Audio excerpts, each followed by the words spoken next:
So, as we have seen in the last class, whenever we are going to talk about differential equation, it can be first order, second order, and so on.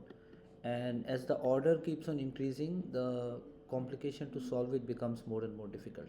So, in general, whenever we write down a second order differential equation, it can be of this form. Okay, it simply means that I can have an equation where there is a d2x dt square or d2y dx square and so on one side the differential would be there, and on the other side there will be another function. Now it's not necessary that there will be a function. If there is a function, this is basically called as non-homogeneous.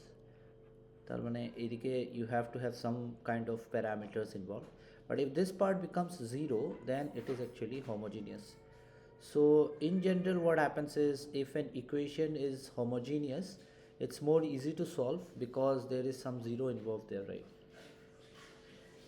But if it is non-homogeneous, it becomes a step more. Okay, so in general, if I want to solve this equation, which is actually, let's say, non-homogeneous, then we have to solve for two. One is actually called the complementary function, okay, and the other one is actually there. Okay, the other one is there, yp. So we have to solve the differential equation in two parts. In one case we consider this side to be 0, and in the other case this is not 0, so it is a particular integral. This is actually called a particular integral, and when we combine both of them we are getting the total solution. So the first thing to observe in a differential equation before you solve is whether this is homogeneous or inhomogeneous. So differential equation has got a lot of importance in physics. Okay, whenever we write down an equation like F is equal to ma, mass into acceleration, then this simple equation can also be written as F is equal to mass m. It is there, no change. But when we talk about acceleration, we can simply write it down as d2x dt square. So that means you are having a second order differential equation straight away in the force equation, and this force will actually define the property of the system, right? So that is why differential equation is important, and when we solve it we know what is the condition, what will be the form of x for which we are actually finding out the force and so on. So this is one example. There are many examples for that. For example, you can consider a damped system. Damped system means that you have, let's say, Hooke's law. Okay, you have got a box, okay, and you are connecting a spring to it, okay, and then this box is oscillating to and fro. So that means it is going to execute simple harmonic motion. But what will be the equation of this motion? What will be the position of the box at a particular time? If you want to know this information, you have to write down its equation of motion. So for such a system where there is damping, that means the box won't keep on oscillating forever. At some point it will stop, and it will stop because of those external forces. It may be friction, it may be another spring which is connected, okay, and so on. So these are all called damping forces.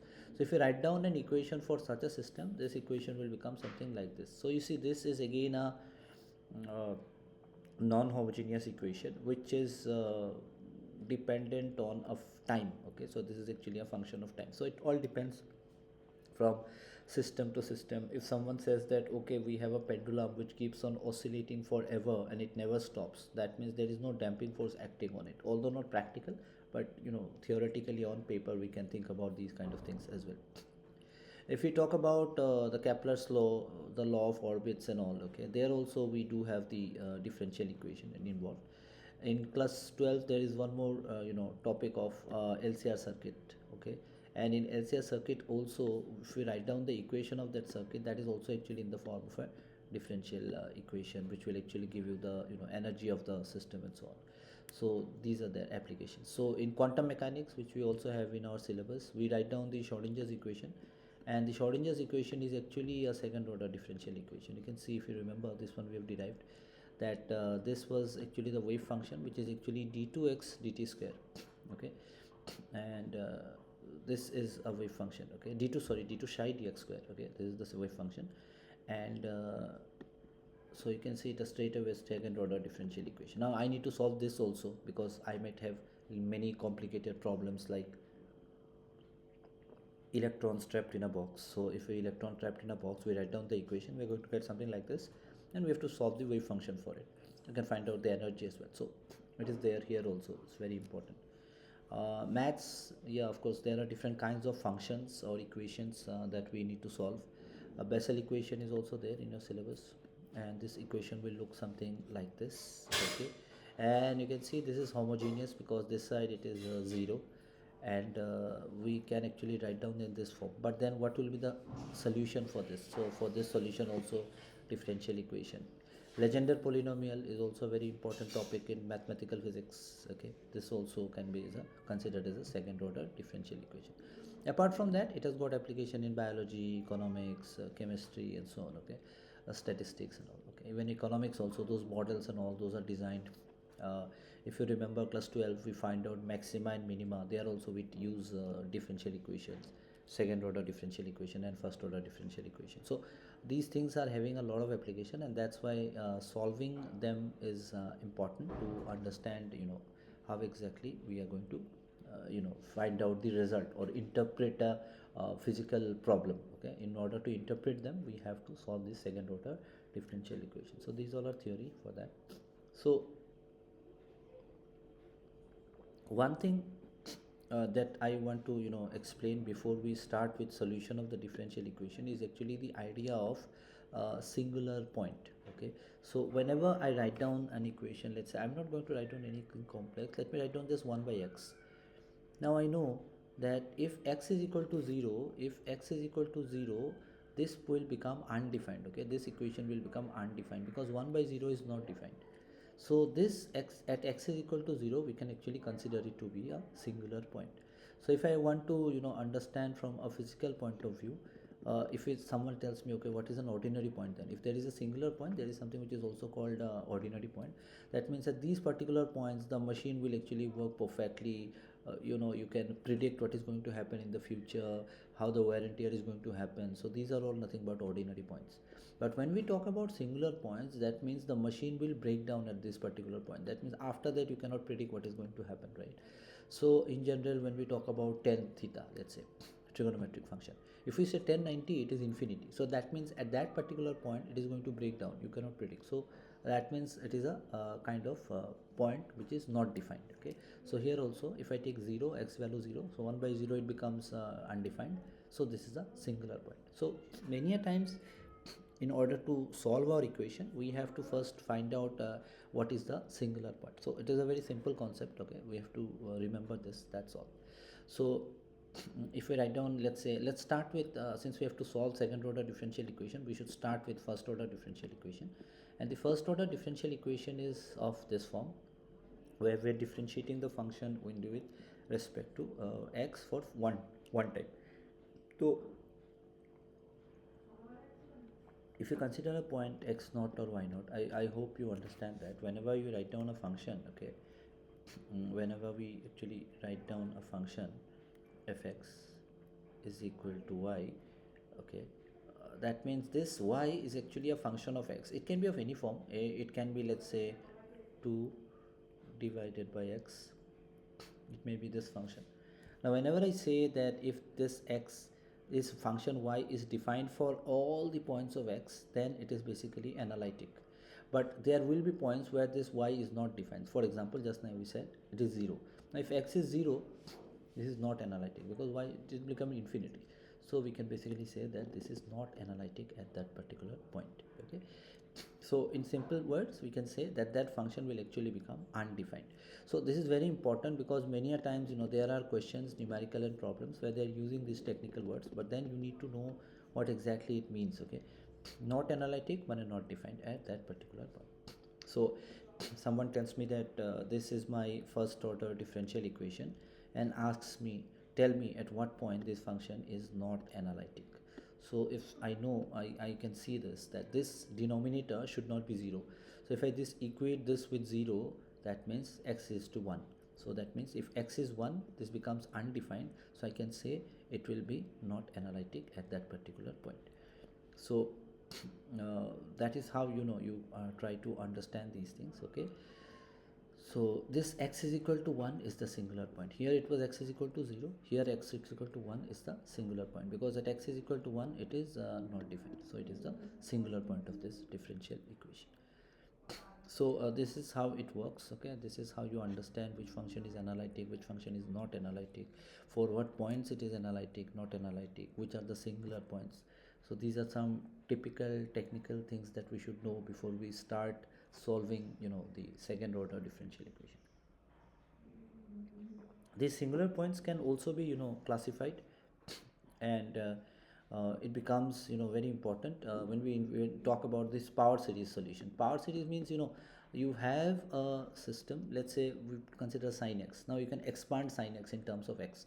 Okay, okay, and then you can expand cos also. You can expand e to the power x also, and it will keep on expanding. You'll have a value. Okay, we'll have the summation of a number of values. Okay, or variables, and that's how the series continues. So this is basically known as the power series. So in general, when we talk about this and we want to write down a typical second order differential equation, we can actually write down the second order differential equation in this form. So this is a second order differential equation. So what happens is, in general, if someone tells me this is y double dash, straight away I know that this is actually a second order differential equation. It may not have a y dash, or it may have a y dash, depends on the problem. Okay, we are going to see these kind of problems here. Okay, but this is basically a typical simple second order differential equation. Please remember the coefficient of y dash and y. Y dash का coefficient हमेशा px we are taking, and y का coefficient we are going to take it as qx. Okay, these things will be needed later, and this is where we are going to understand whether this particular function is analytic or not. This is also very important. So if you consider x is equal to x naught, it is basically called an ordinary point. If both px and qx are analytic at x naught, so that means qx and px will have some kind of form. So if I write down an equation, and then let's say my px, okay, is equal to 2x, okay, and maybe my qx is equal to 4x square, let's say. So both of them are defined for all these points. So this x naught is basically, you can take any value and it will be defined. That means this px and qx are analytic at x naught. Okay, but if they are not analytic, any of them, it's not that one of them is analytic, that means it is valid for all the points, and the other one is not analytic.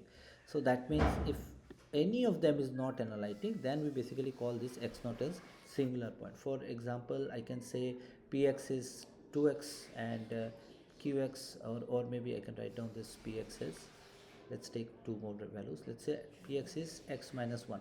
So this is analytic for all the values, but qx might be 1 divided by x minus 1. So that means that x is equal to 1, this is not analytic.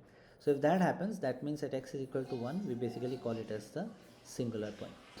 So this is what usually the idea is, and it can be a regular singular point, where you basically have the point x is equal to x naught is a regular singular point if this is happening. Okay, you don't have any issues with it. Both the points it is analytic. Okay, but if then this happens, 1 divided by x minus x naught, we basically have a condition where you're basically considering it as not analytic. Okay, so these are things. Okay, now if you want to solve any equation, okay, of such thing, if singular point is regular, okay, you basically have this kind of say regular singular points, then you have to solve it using something which you call as the Frobenius method. Okay, so if we use the Frobenius method, we basically have the form of the equation as this. Okay, so this can be considered as a kind of solution that we have. Okay, so this is something which we are going to observe. So there are different kinds of second order differential equation. As I said, we can basically consider Bessel's equation. Bessel's equation may be something like this. Okay, so this you can take it straight away, take as an example. Okay, this is an example on how we are going to use the Frobenius method to solve the second order equation. And the second order equation that we are actually taking is the Bessel's function, okay, Bessel's equation. So if you consider this, such equations, you can only solve if we make y double dash independent of any other you know parameters, okay, or other variables. For example, if you look here, this particular equation, this y dash is independent of any other variable, okay, then only you can identify what kind of points are there, singular points are there or not, and so on. So for this, what we are going to do is we are going to divide throughout by x square, and if you divide throughout by x square, we are going to have y dash here plus this would be x by x square, so this will become this will become 1 divided by x, and this is x square y divided by x square, so it will be y. So this is an equation that we have, and if you look here, this term, okay, this term is your px. Okay, so coefficient of y dash is px and coefficient of y is your q. So this is qx. Okay, but we can see that the coefficient of y is 1, so we can say that qx is 1, but the coefficient of px is 1 divided by x, so this is 1 divided by x. So the answer is yes, there is a singular point. We can see that x is equal to 0, px becomes 1 by x, and then it is undefined, because the entire function will actually blow up and become infinite. Okay, so x is equal to 0 is actually a singular point, which is important. So now we have to consider and check what kind of singular point it is. Is it a regular singular point or not? Okay. So previously I have not discussed, because I wanted to discuss this with an example. So if I want to check whether this is a regular singular point, I'll just multiply px with x and see that answer becomes 1. So that means it becomes analytic at x is equal to 0. When I multiply it with x, it becomes analytic at x is equal to 0. This also, when I multiply it with x square, okay, coefficient is 1, so it becomes x square. This is also analytic at x is equal to 0. That means when I multiply with x, when I multiply this term with x, this is not undefined anymore. It is valid for all the points, even for x is equal to 0. Here also it is valid. So that means both of them are analytic at x is equal to 0. So that is why it is basically called as a regular singular point. In case, even after multiplying it with x, it did not become analytic at x is equal to 0, then this is not a regular singular point. So that means we can see that there is a regular singular point, and hence we can solve it using the Frobenius method. So before, why we need to understand this? Because before we use Frobenius method to solve the problem, we have to first check whether the singular point is regular or not. For that, we take the equation and write down the equation in this form, and then check for px and qx. If we see that this is not analytic at a particular point, we basically multiply it with x for p and x square with q and check if it becomes regular, and then if that happens, we can basically call this as the regular singular point, and then only we can use the Frobenius method. Okay, now let's look into the idea of power series. Okay, so if you basically have an ordinary point, it's not a singular point, it's an ordinary point. That means it is defined for x is equal to 0 also.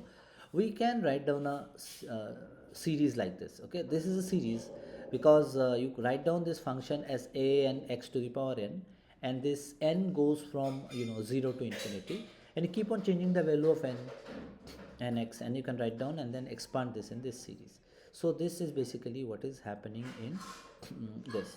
But if x is equal to 0 is a regular singular point, okay, if this x is equal to 0 becomes a regular singular point, just like we have it now, 1 by x, okay, this power series that we are writing will fail, because you cannot put n is equal to 0, right? If this becomes a regular singular point, you cannot put that value, okay, and as a result this might fail. So in order to make sure that this does not fail, okay, and it works, I can use the Frobenius method.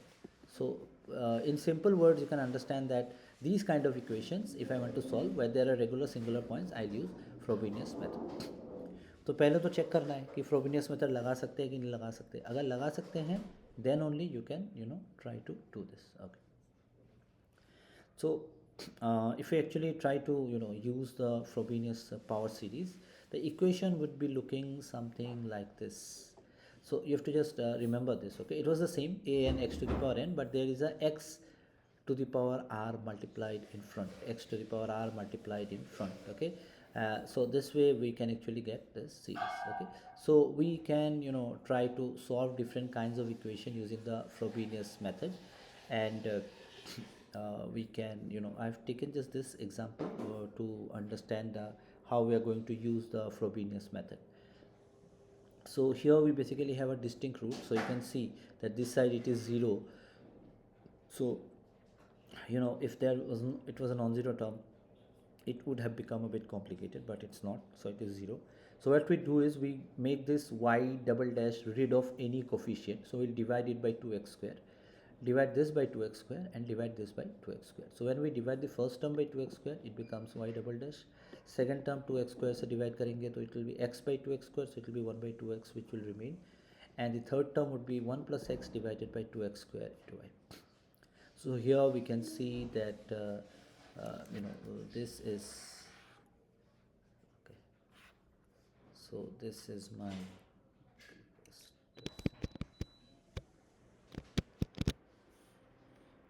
okay. So in this equation you can see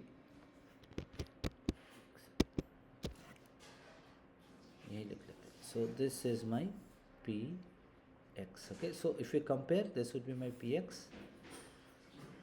So first thing to pehle identify karo, and you have to write down your px and qx correctly. That's more important. Qx.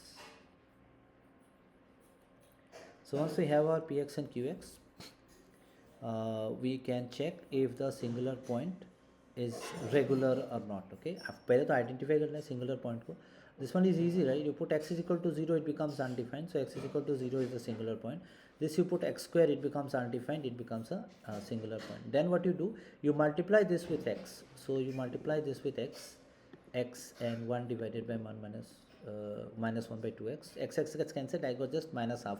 So it is defined for x is equal to 0. So that means it becomes analytic. So that means this singular point is regular for this case. Second one, x square qx is equal to x square into this x square and x square will get cancelled. It will again become analytic because again it is defined for x is equal to 0. So that means x is equal to 0 is a regular singular point. And now definitely we can use the Frobenius method.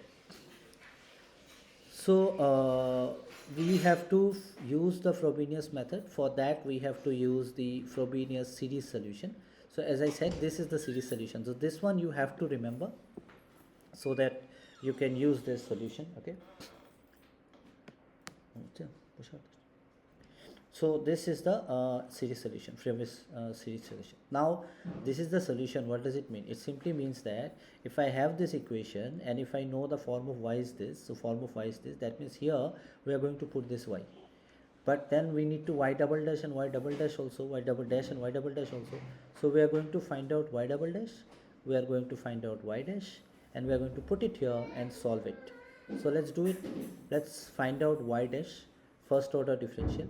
So if I find out first order differential, x to the power n plus r will give you n plus r into x to the power n plus r minus 1. So I have differentiated this. Again I will differentiate this term. This term you already have an n plus r. So you differentiate this, you will be getting n plus r minus 1 in front. So you are going to get n plus r minus 1 in front. And then x to the power n plus r minus 2. So this is my y dash, this is y double dash, and this is y. So now we are going to substitute it. So what was our original equation? This was our original equation. Okay, this was our original equation, and we are going to substitute whatever we got here. So we can substitute it one by one and simplify actually, so that we can put it easy. 2x square y dash. So 2x square y dash, 2x square y double dash, y double dash we just now found out.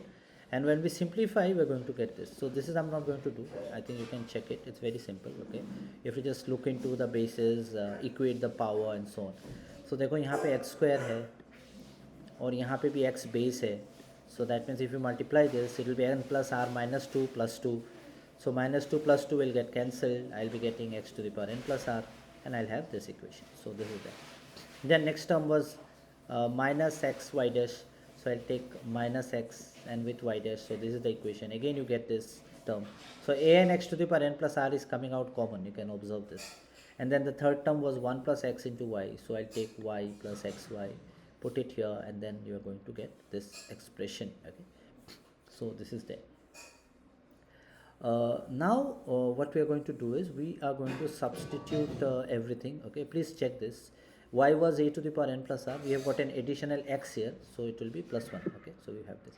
Now we are going to substitute here. We have substituted the entire thing. Okay, I'm just telling you the basic process. So we have substituted it here, and then we can equate the powers. Okay, that's important. So last we have got this term n plus r plus 1. Okay, and the others have got just x to the power n plus r. Okay, so what we can do is, in order to slight modification is needed. So what we are going to do is, in place of n plus 1 we are going to put m. In place of n plus 1 we are going to put m. So n plus r plus 1, or n plus 1 at jagah we are going to put m. So I'm just writing it down, a to the power x to the power m plus r. So if n plus 1 is m, then what will be n? N would be m minus 1. So n would be m minus 1. So we are taking it from m minus 1. So if this is m, then this should also change. When n is equal to 0, when n is equal to 0, m is equal to 1. Right? M is equal to 1. Hence, for this, it starts from m is equal to 1. We are trying to do it so that we can equate the powers. Now what we can do is, we can take up the x to the power n plus r term. So this is our x to the power n plus r term. Okay, one was n plus r plus 1, the second one is n plus r. So this is your n plus r. Okay, now what we are going to do is, we are actually going to find something which is actually called the indicial equation. For indicial equation, we are going to start from n is equal to 0 term. Okay, n is equal to 0. So you take this equation where basically we are having x to the power n plus r, and you put the value of n as 0. Okay, you're going to take the value of n as x to the n as 0. So if I take 0, it will be x to the power 0 plus r. So that means we can find out the coefficient of the lowest power of x to the power r. What will be the lowest power of x to the power n plus r? X to the power r, because if we put n is equal to 0, n is equal to 0, this will become x to the power r. This is the lowest power possible. So let's put n ki value 0, and then see what is the coefficient of x to the power r. So here I'm just putting one value. Okay, so that's why I've removed the summation, because I'm not taking n is equal to 0, 1, 2, 3 and so on. We're just putting n is equal to 0. So if we put n is equal to 0, this 2, n to 0 हो गया तो ये 2r हो जाएगा, this 0 हो गया तो ये r minus 1 हो जाएगा. So this is 2r, r minus 1, minus n की value 0 बिठा दी, ये r हो गया तो it will be just r plus 1. So this is plus 1, and n की value 0 बिठाई तो this would be a naught. So a naught is equal to 0. So this is what we are getting here. Okay, is equal to 0. And when we talk about a naught is not equal to 0, okay, we must be having this expression. Okay, that means if I want to solve this, then either a naught must be equal to 0 or this entire term must be equal to 0. But I cannot have a naught is equal to 0. अगर a naught 0 हुआ तो ये तो coefficient ही 0 हो जाएगा पूरा. So I need to have the constant. So a naught cannot be 0. So that means this entire term must be equal to 0. So expand this, 2r r minus 1 minus r plus 1 is equal to 0. You solve it and you see that there are two roots that you are getting. These are r1 is equal to 1 and r2 is equal to half. This is actually called as the indicial roots. Now once we have the indicial roots, basically it takes a lot of steps.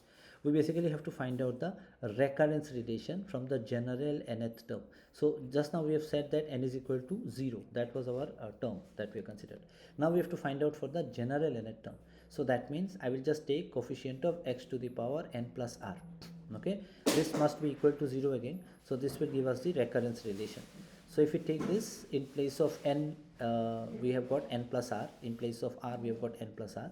Here also it was n plus r plus 1 an plus an minus 1, right? If you check here, coefficient of n plus r is an minus 1, coefficient of x to the power n plus r is this entire term. So we are taking this term plus this term. Okay, this term plus this term, that's important.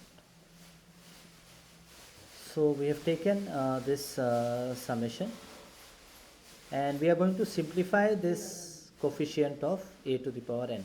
So let's simplify this coefficient of a to the power n. Okay, this is our a to the power n ka coefficient. So we are going to take it like this. We are going to expand it, and when we expand and simplify, we are going to get this equation. We are going to get this equation. Okay. And then what we can see is that this is actually taking the form of a polynomial. Okay, this is the polynomial relation. So that means if we consider this bracketed term, okay, we basically have got 2n square minus 3n, okay, plus 1. Okay, 2n square minus 3n plus 1. And if we replace with n plus r instead of r, okay, this is actually a recurrence relation. Okay, this is a recurrence relation which maybe you need to remember. Sorry, I did not put it there. This is a recurrence relation that you have to remember. There is a plus 1 there. Where did that 1 go? Acha, yahan likha hai. Okay. So this is the recurrence relation we have, where we are putting n plus r instead of r. So if you put in place of n, you put n plus r, and then here also in place of n you put n plus r, here also you put n plus r, and you solve this equation, you are going to get this. You're going to get this. So that means the recurrence relation, I can put this entire term as ln plus r. So that means, please remember, ln plus r is this above term. Okay, this term. This is your ln plus r. An plus an minus 1. So if you want to find out an, I can write it down as minus of an minus 1 divided by ln plus r minus 1 a to n minus 1 divided by this. In place of r, we have to put n plus r. That's it. So n plus r whole square, 3n plus r, n r ki jagah n plus r bithana hai. If you expand this, you are going to get this relation. Okay, but even if you don't want to do it, you can keep it like this also. There is no issues. Okay, you can directly take this and you can put it here. That will also give you the same answer. So it is not a problem. Okay, you can keep it like this. Okay, now you see we have found out two roots. We have found out two roots. What are those roots? R is equal to 1 and R2 is equal to half. We are going to put those values now. R is equal to 1. So in the recurrence relation, we are going to put R is equal to 1. Please remember again, if you don't understand this, you don't want to write down LR, you can directly keep this and put the value of R is equal to 1 here. You are going to get the same answer. There is going to be no issues. Okay. So if you put R is equal to 1, you're going to get this. And now if we simplify, we are going to get this relation. So this actually gives me what is the relation between an and an minus 1. Now what we need a series. A series means we need a1, a2, a3 and so on. So if I want to find out a1, that means n value can be put as 1. So this is a1 is equal to n value can be put as 1. So 1 minus 1 is 0. So it is minus of a0 divided by 1 into 3. a2 is equal to minus a की value 2 बिठा दो. 2 minus 1 is 1. Then यहाँ पे 2 बिठा दो, ये 2 बिठा दो. 2 into 2 4 plus 1 5. 5 into 2 10. So I'll be directly putting it as 2 into 5. So what is this relation? You can see a1 was nothing but minus of a0 divided by 1 into 3. So it is a0 divided by 1 into 3 because मैंने a1 की value बिठा दी, minus था तो यहाँ plus हो गया. So a0 by a 1 into 3 into 2 by 5, right? So this term, okay, this term that we have is actually nothing but a1, okay, which we are actually getting from here, including the minus sign. So I'm putting it here, I'm getting this result. Similarly, you can find out a3. Again, you are going to get it in terms of a0, and then you can keep on writing this. You can get this series, okay? Because y1, if you remember, the solution was summation an x to the power n plus r. So this is what we are actually getting. So this is something which you are going to write. a0 x1 minus, okay, these coefficients you can write. Because अगर मैंने बोला कि x to the power n plus r है, तो पहला term your it will be x to the power 1, okay. So if you take r is equal to 1 and n is equal to 0, okay, if you remember this, a n x to the power n plus r, right? This was our expression. Now you take n is equal to 0, so this will become a0, When you take r is equal to 1, everywhere we have r is equal to 1 and n is equal to 0, this will become x to the power 1. So this becomes x to the power 1. Next coefficient we have got it there, okay, and then also you can take a1, and a1 is this, a1 is minus a0 by 1 by 3, so it is minus a0, so there is a minus sign here. A0 is common, so I'll take it out, 1 by 3 into x square, because n की value 1 हो जाएगी, 0 के बाद 1, और r की value तो 1 है, तो 1 plus 1 is 2, so this will become x square. Then similarly you can keep on expanding and you have got this series. So you have used the Frobenius method to find out the series, but there are two solutions to this, okay, initial solutions to this. So that's why I have to solve for both r is equal to 1 and r is equal to half. So let's do it for r is equal to half. Same thing, you do it, you find it out, and then you check for the first few terms, so you get this initial solution. Okay, so that means there are two solutions to this. One is for r is equal to 1, so we have got this, and one is for r is equal to 2, we have got this same method, and when we add them up we get the general solution. So what happens is this c1 and c2 are constants. You can only solve and find out c1 and c2 if some condition is given. If no condition is given, just leave it as c1 and c2, and then you put y1x here and y2x here. This is your y2x, y1x we have found out, you find out, and this is the general solution. So this is how Frobenius method is used. Obviously it's a long process, and it takes time. I have divided into steps, so you can see there are 8 steps. First thing, you need to consider and find whether the equation is regular or not, regular singular point or not. So write down the equation in standard form, find out if it is a regular singular point. If it is a regular singular point, then the step 3 is assuming that Frobenius series. So you take this Frobenius series, this is the series, you find out y dash and y double dash, and in the next step you substitute in the original value.